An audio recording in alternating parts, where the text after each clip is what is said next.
pakaian yang berbeda. Yang nampak sekali dalam hal ini adalah pakaian laki-laki. Punya ibu juga nampak, karena pakaian itu diniatkan untuk ibadah umrah. Meskipun ini pakaiannya ini, tapi ini pakaian yang diniatkan untuk umrah. Nah, itu bedanya dia. Nah, mengapa itu penting? Karena sesungguhnya seseorang bisa jadi dia dianggap lebih, dianggap mulia, dia dianggap apa sajalah misalnya yang menunjukkan kelebihan. Itu biasanya karena pakaian. Nah, ya kalau kita pakaiannya misalnya ini saja, ini contohnya. Ini pakaian batik ini. Ini kan Patuna punya. Nah, kan? Kita kadang-kadang mengatakan, oh ini hebatlah Patuna. Nah, ini bajunya. Nah, itu yang harus hilang. Meskipun baju ini dibeda-bedakan dengan travel lain, itu baju itu nggak ada nilainya. Karena itu dia harus diganti dengan pakaian ihram. Nah, itu dia. Karena sering sekali seorang dengan pakaiannya itu merasa lebih, dengan kalungnya, dengan emasnya, Bu ya, dengan gaya hidup dia merasa lebih. Dan Allah Subhanahu wa taala, dia tidak perlu didatangi dengan kehebatan kita. Kenapa? Karena Allah itu tidak bisa ditandingi. Nah, itu dia. Karena Allah Subhanahu wa taala itu dia tidak dapat ditandingi. Bagaimana menandingi Allah yang kekuasaannya adalah langit dan bumi? Lahu mulkus samawati wal ard. Kekuatan apa yang bisa kita andalkan, kita tunjukkan kehebatan kita di hadapan Allah itu? Apa kelebihan kita? Tidak ada kelebihan kita. Kita ada berada seperti sekarang, bisa berangkat menunaikan ibadah umrah itu karena Allah itu.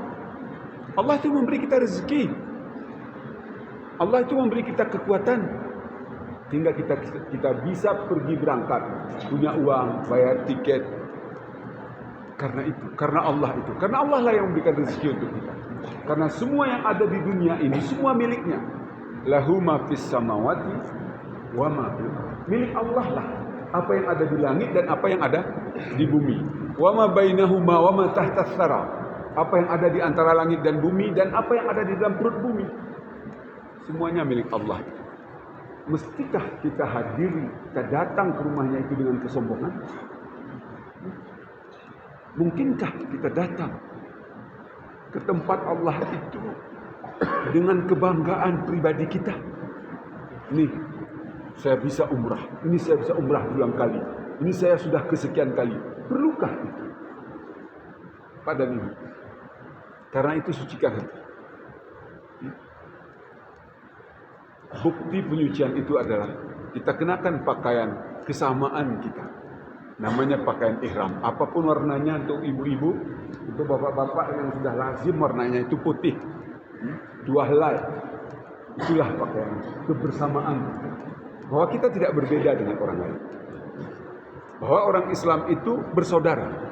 Innamal mu'minuna ikhwah. Orang mukmin itu bersaudara seperti bersaudara kalian. Tidak ada bedanya.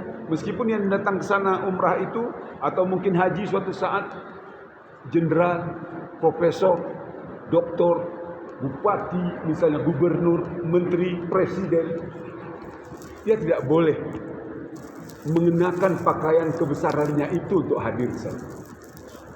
Dia harus mengakui bahwa dirinya itu adalah seorang hamba dan karena itu dia mengenakan pakaian layaknya seorang hamba. Yakni pakaian ihram, pakaian. Bapak dan Ibu, nah itu yang harus ditanggalkan. Jadi kebesaran-kebesaran kita, kebanggaan-kebanggaan sejak berangkat. Apalagi nanti sudah pulang. Nah, sudah pulang, oh saya sudah umrah. Oh saya sudah sekian kali. Oh saya, itu tidak perlu. Karena yang paling penting itu mendekati Allah. Saya ingin beri perbandingan. Jika memang haji dan umrah itu diwajibkan, tentu semua orang harus pergi ke sana. Tetapi mengapa Allah tidak mewajibkan haji dan umrah itu untuk semua orang? Hanya bagi orang yang mampu, karena itu artinya bahwa jika di sini pun kita mendekati Allah itu amatlah mungkin. Bagi kita yang tidak diberi kuasa, tidak diberi kesempatan untuk menunaikan ibadah haji, tidak diberi keluasan rezeki, tidak diberi kemampuan, kita tetap dapat mendekati Allah di sini. Ya, karena Allah itu katanya di dalam Al-Quran kita itu dia tidak jauh dari kita. Wa idza sa'alaka ibadi anni fa inni qarib. Jika hambaku bertanya kepadamu wahai Muhammad tentang aku, katakanlah bahwa aku ini dekat. Aku dekat. Tetapi bagi kita yang sudah mampu berangkat ke sana, tentu kita lebih dekat lagi. Saya bisa bayangkan begini, jika dari kejauhan, ibu boleh saya tegur dengan HP sekarang. Itu dengan teknologi saat ini, Pak. Ya. Halo? Tetapi jika aku geh mangu kuma ama ina kumpuni ama rumino insyaallah. Arajma bergeliati tanggal sekian kita terima beli kebesar. Sidah jerohio ya, aku geh rumah pergi kutu. Beda ke Pak? Yang beda. Nah, jadi belum kusuk menaikkan ibadah umrah. Kita secara dekat berbincang dengannya di dalam rumahnya. Seperti kita saling berkunjung ke rumah kita satu sama lain daripada dibandingkan kita menyatakan ngeras ke doi tapi kegeh kita kone datang dekat situ ya Pak. Ya, keberil arah baundurin gitu. Yo yang mana sana? Jadi kekerabatan, kedekatan itu ini yang diharapkan. Mudah-mudahan Bapak dan Ibu ketika Bapak sampai ke sana, maka kedekatan itu adalah kedekatan yang lengket. Jangan sampai ketika pulang ke tanah air kita jauh dari Allah itu. Nah, ini sangat rugi sekali karena kita sudah berkunjung ke rumahnya, kok kenapa kita seperti tidak kenal lagi dengan dia? Padahal kita sudah pernah singgah di rumahnya, di Baitullah itu, di Ka'bah itu Bapak dan Ibu. Jadi ini bersihkan jiwa kita. Kita adalah sama. Kita tidak berbeda, baik ibu yang berangkat, bapak yang berangkat, dan kami yang tidak berangkat, kita adalah sama. Hanya kemampuan yang Allah berikan kepada bapak dan ibu bisa. Sekarang, mungkin ke depan Allah akan berikan kesempatan yang sama kepada kami yang tinggal, dan kami juga akan mendekati Allah. Seperti bapak dan ibu sebentar lagi, mungkin akan berangkat menuju ke sana. Bapak dan ibu, nikmati itu. Hilangkan dari dalam diri itu ketika kita bicara pakaian ihram itu ya. Coba lihat sebentar. Mengapa ketika kita mengenakan ihram kita tidak boleh lagi bertengkar? Kita harus hidup damai. Jangan berpikir kita berkelahi, rendahkan emosi. Jangan cepat sekali marah ya. Ya karena kita telah diuji dengan pakaian ihram ini. Kita dilarang memotong kuku, dilarang bersolek, dilarang memangkas rambut, menggunting bulu-bulu. Mengapa? Karena kita tidak boleh mengenang kehebatan kita. Karena kita sedang menghadapi yang maha hebat, yang maha kuasa, yang maha agung. Kita tidak perlu menoleh ke diri kita, aku juga hebat. Aku kaya, aku tidak perlu karena kita menghadapi yang maha kaya, yang maha agung, yang maha mulia, yang maha bijaksana. Karena itu kita tidak dibenarkan mengenang aku ni siga pilihan sana. Karena sesungguhnya yang perlu hadir sana adalah hati. Allah tidak melihat wajah, Allah tidak melihat fisik, tetapi Allah melihat hati. Innallaha la yanzuru ila ajsamikum wala ila suwarikum walakin yanzuru ila qulubikum. Jam sudah maghrib. 41 ya? Bapak dan Ibu, kita dilarang berburu, dilarang menebang pohon, dilarang mencabut rumput, ya. Dilarang semua itu, dilarang membunuh binatang kecuali yang berbisa. Kenapa? Bersikap damai terhadap alam. Dilatih kita seperti itu. Nanti kita berbos ulak ini orang menebang, suan gerna. Arah sudah dikeluarkan Pak. Kekuni tanah hisu mana kawah langit. Besar tidak kirim dagu Pak. Tapi si je oleh Untuk apa kita serakah sekali menebang pohon yang justru membuat kesulitan kita di masa depan, membunuh binatang, berburu habisnya. Ini laut teni, cilek-cilek imeh, betul bang? Itu apa? Mengapa kita tidak berpikir, bersikap damai sehingga sampai dengan masa depan anak cucu kita masih bisa menikmati namanya depik, ikan endemik yang ada di Danau Tawar. Misalnya, mengapa tidak berpikir seperti itu? Bapak dan Ibu, bersikap damai terhadap alam. Jangan kotori alam, jangan rusak alam. Bersikap damai terhadap mereka. Karena itu kita dilatih dengan pakaian ihram kita itu dilarang. Menebang pohon dilarang, mencabut rumput dilarang, mematahkan ranting dilarang, membunuh hewan kecuali yang berbahaya dilarang, berburu. Bersikap damailah terhadap alam. Suatu ketika Kidro, pelukis Gayo bang, ternyata bang, dia susah sekali di Jakarta. Dalam kegelapan malam di trotoar jalan itu dia digigit oleh semut. Amedre, agar jadi koyo nih rezeki juga. Udah bayang nih. Nah, kopi yang rezeki satu lagi. Padahal seharusnya ini kan berbahaya, bisa saja dibunuh. Tapi dia meluruskan hatinya, ngekorong koknya belum. Bagaimana contoh simbolik seperti itu? Bersikap damai terhadap alam. Kita kadang asukin di diri berkalungnya, betul kan? Kadang sana liwat adrernya. Padahal itu apa? Aziz yang Allah Subhanahu Wa Taala telah mengajari kita untuk itu. Kita dilarang mengenakan pakaian, bapak ini terutama sekali, pakaian yang berjahit. Pakaian selain pakaian ihram yang diniatkan. Mengapa itu? Kita jangan terlalu jauh. Gaya hidup kita dengan orang lain. Katiti susah sudah nanti. Nyeprinnya kita gerteteki, gitu kan? Gerteteki atas berdiri. Nah inilah kehidupan. Ketika kita ni upuh misalnya ini, walaupun upuh bagus, ya silakan. Itu bukan suatu yang membedakan. Itu sesuatu yang menghubungkan. Kehidupan kita biasa saja. Hati kita, ke zaman kami mahasiswa misalnya, ya, ikarak korek peme, ikececah pe jadi. Jadi gitu. Nantilah TV kita belum pernah waya kececah pelin onewa. Beraram sana pe ya. Nah coba. Ini soal kita tidak boleh jauh ya. Tidak boleh berbeda. Jangan jauh sekali dari lingkungan kita. Bapak dan Ibu. Inilah filosofi dalam ibadah kita itu, di dalam ini yang akan Ibu jalani, akan Bapak dan Ibu lakoni di sana. Benarkah ini terasa? Benarkah ibadah ini terasa seperti itu? Benarkah bahwa pendekatan kepada Allah itu membangun kebajikan bagi kita? Untuk diri kita, untuk keluarga kita, untuk handai tolan kita, dan untuk alam yang luas. Adakah itu? Pada sesungguhnya yang dibutuhkan dari kita adalah kebaikan. Adalah manfaat. Adalah kegunaan. Itu makanya Nabi menyatakan di dalam hadis itu, khairun nas anfa'uhum linnas. Sebaik-baik manusia adalah manusia yang paling banyak manfaatnya bagi manusia.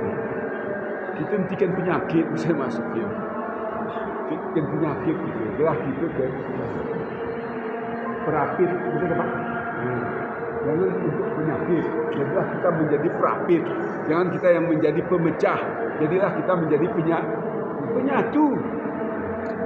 Bapak dan Ibu yang maka Allah Subhanahu wa taala. Mengapa?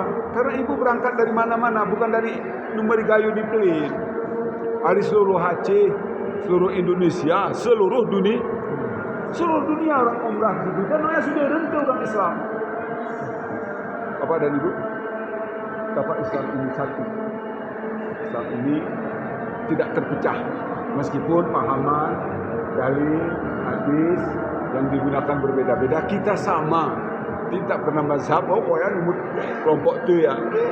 Kita tetap innamal mu'minuna ikhwah. Soal bagaimana amalan, bagaimana tata cara beribadah sesuai dengan sumber-sumber yang jelas dari Al-Quran dan As-Sunnah, berdasarkan tafsir-tafsir yang digunakan oleh ulama kita, guru-guru kita. Silahkan manfaatkan itu, jangan pernah menyalahkan orang lain, supaya kita tetap dalam lingkup yang sama sebagai umat. Bapak dan Ibu, tawaf itu penting. Kita masih ada waktu sedikit lagi. Tawaf itu, Bapak dan Ibu, itu Ka'bah mengelilingi. Apa yang digambarkan di sini? Mengelilingi Ka'bah. Ka'bah itu perlambang kemutlakan Allah. Allah tidak mati. Allah hidup selama-lamanya. Yang mati dan bergerak itu adalah hambanya. Inilah tawaf. Semangat tawaf Allah itu, dia hidup selama-lamanya. Tetapi kita terus saja berganti. Mati, murid, lahir, mati, lahir, mati, lahir, mati. Itu keyakinan kita. Allah itu Maha Agung. Allah itu kekal. Kitalah yang silih berganti. Hari ini kita umrah, pulang umrah, kita tidak ada lagi anak cucu kita kemudian yang akan umrah kembali. Dan Allah tetap ada di situ. Allah tetap hidup sama. Inilah tawaf.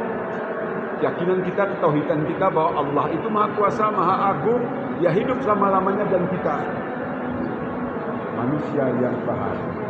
Kita adalah makhluk yang bahagia.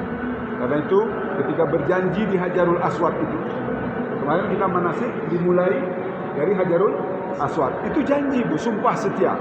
Bismillahi Allahu Akbar. Itu sumpah setia. Pengakuan lahir dan batin Allah Maha Besar. Jika ada aturan-aturan, jika ada perintah-perintah dari yang selain Allah, itu perintah-perintah yang kecil, maka kita harus terlebih dahulu mengedepankan perintah-perintah, aturan-aturan yang diberikan Allah. Aturan yang lain itu kecil, karena kita telah bersumpah di situ. Bismillahi Allahu Akbar. Sama seperti sumpah kita salat tadi, Allahu Akbar, Allahu Akbar, sama kan? Karena itulah Hajarul Aswad, sumpah setia. Karena itu di dalam gambaran kitab-kitab yang kita baca, ya kita mampu menciumnya seakan kita mencium tangan kanan Allah di muka bumi dengan sumpah Bismillahirrahmanirrahim. Mampu mengusapnya seperti berjabat tangan, mampu melambainya seperti melambai dengan Allah Subhanahu wa ta'ala. Ya Allah, bersawah tumbuhku ini. Allahu Akbar. Bapak dan Ibu, yang terakhir, sa'i. Sa'i itu adalah lambang dunia, mencari kehidupan. Yang dicari dulu yang pertama sekali apa yang dicari? Yang dicari adalah air. Air adalah sumber kehidupan utama. Wa ja'alna minal ma'i kulla syai'in hayyin. Kami jadikan dengan air segala sesuatu yang hidup. Ibu beruih, Pak. Ibu kegere bemangan arapat ya, tapi kegere beruih ara dioros, wih dah. Ya, Pak. Atau ara ini garawih. Sudah penuh. Bapak dan Ibu, tubuh kita ini penuh dengan air. Kami jadikan segala sesuatu yang hidup itu dengan air. Itulah yang dicari ketika sa'i. Makanya Hajar berlari ke sana kemari melihat seperti ada bayangan air. Oya artinya main. Orang Islam ni germong berki. Jadi Bapak Ibu mulak dari umrah kesana sekarang 2 mulak itu di umrah. Justru karena ulak umrahan makin songo. Dokin hanan ibu desen masa sen gereng-gereng. Karena belum ibu umrah ini ke kanak no sudah rencana gereng bisa pula. Amai sebagai sanggup untuk kiarang kuno. Pasti arah dunia. Jadi orang Islam mestinya dengan ibadah-ibadahnya itu dia tidak akan pernah menjadi sulit. Ya karena dia terus saja mengejar kehidupan dalam bimbingan Allah dan Rasulnya. Kan ibadah kita tadi itu tidak terputus antara kerja dan ibadah mata. Jadi Bapak dan Ibu, inilah pemantapan akhir manasik kita, mudah-mudahan ada faedahnya. Jadi Bapak dan Ibu, marilah kita tutup.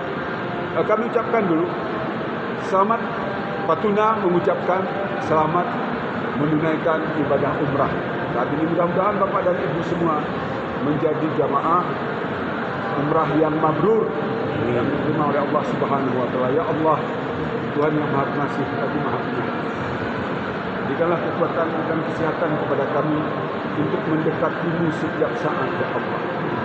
Setiap saat kehidupan kami, ya Allah, dalam setiap denyut nadi kami, ya Allah, dalam setiap tarik ulur nafas kami, ya Allah. Ya Allah, berikanlah kepada jamaah haji kami ini ketakwaan mereka. Mudahkanlah urusan mereka dimanapun mereka berada, ya Allah. Ampunilah dosa-dosa mereka, ya Allah. Jadikanlah mereka hamba-hamba-Mu yang bertakwa kepada-Mu, ya Allah. Karena Engkau sebutkan di dalam Al-Quran bahwa orang-orang yang bertakwalah yang akan Engkau jamin dia akan masuk surga, ya Allah. Ya Allah, jadikanlah ibadah umrah yang dilakukan oleh saudara-saudara kami ini sebagai jalan untuk menambah keimanan dan ketakwaan mereka, ya Allah. Ya Allah, jadikanlah mereka sehat di dalam perjalanan ini dan kembali ke tanah air ini, dan kuatkanlah jiwa dan raga mereka kembali untuk mencari nafkah, ya Allah, sebagaimana dilambangkan oleh sa'i yang telah Engkau bimbing, ya Allah. Mudah-mudahan hasil usaha mereka dapat disumbangkan untuk kepentingan Islam, untuk jihad, untuk membangun kualitas umat Islam di mana dan kapanpun mereka berada, ya Allah. Ya Allah, jadikanlah kami yang ditinggalkan, keluarga yang ditinggalkan juga kemudian hari mampu untuk mengikuti jejak-jejak orang tua kami ini, ya Allah, untuk mendekatkan diri kepada-Mu baik melalui haji maupun melalui umrah, ya Allah. Bersihkanlah usaha kami, ya Allah. Jadikanlah penghasilan kami penghasilan yang halal, ya Allah. Jadikanlah rezeki kami melimpah, ya Allah, agar kami lebih mudah mendekatkan diri kepada-Mu, ya Allah. Ya Allah, bimbinglah kami dalam setiap kehidupan kami sampai akhir hayat kami, ya Allah. Rabbana taqabbal minna innaka antas samiul alim wa tub alaina innaka antat tawwabur rahim. Rabbana atina fid dunya hasanah wa fil akhirati hasanah wa qina adzabannar. Wa sallallahu wasallam ala sayyidina Muhammad wa ala alihi wa sahbihi ajma'in. Subhana rabbika rabbil izzati amma yasifun wa salamun alal mursalin walhamdulillahi rabbil alamin. Berizin dan terima maaf